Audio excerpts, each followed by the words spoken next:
सत साहिब। केरा तब ही न चेतिया, जब ढिग लागी बेर। अब के चेते क्या भया, जब कांटन न लिना घेर। केला का पेड़ तभी सावधान नहीं हुआ जब उसके पास बेर का पेड़ उगा था। अब उसके सावधान होने से क्या होता है, जब बेर के कांटों ने उसे घेर लिया है। अर्थात मनुष्य तभी नहीं सावधान हुआ जब उसके ऊपर कुसंग का आवरण पड़ने लगा था। अब जब वह कुसंग तथा उसके फलस्वरूप कुकर्म में डूब गया है तथा तब उसके रोने से क्या होता है, केले के पेड़ के पास जब बेर के पौधे उगे तभी उन्हें उखाड़ देना चाहिए।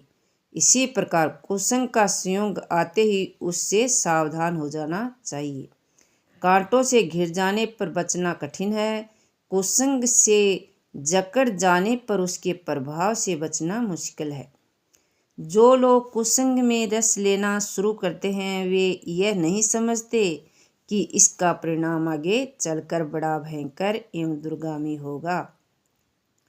कुसंग पड़ने की शुरुआत में उससे सावधान होकर हट जाना बड़ा सरल होता है, परंतु जब आदमी कुसंग करते करते उसमें डूब जाता है तब उसका स्वभाव ही बस वैसा हो जाता है।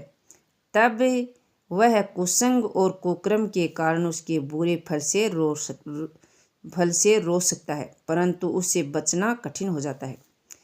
हम इस विषय को और अधिक सूक्ष्म रूप में लें। कई युवक पढ़ते लिखते हैं, वे बड़े अच्छे संस्कार वाले होते हैं।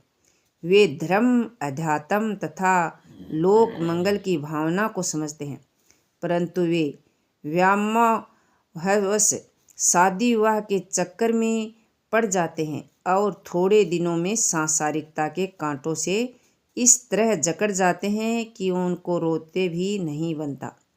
यह ठीक है कि सामान्य लोग शादी विवाह करके रहते ही हैं और उन्हें रहना भी चाहिए, अन्यथा वे अनर्थ करेंगे।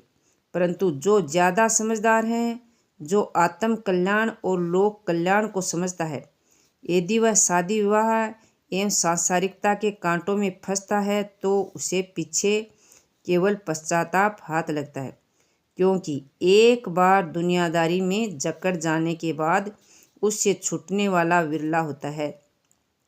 अच्छे संस्कार वाले यदि कारणवश दुनियादारी में फंस गए तो वे जीवन भर केवल पश्चाताप करते हैं।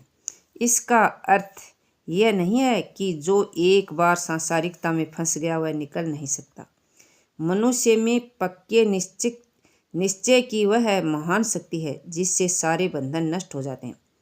सतगुरु कबीर ने ऐसे व्यक्ति की बड़ी प्रशंसा की है जो एक बार संसार में उलझकर भी उससे निकल आता है। बलियारी तेई पुरुष की जो पैठी के निकरनहार।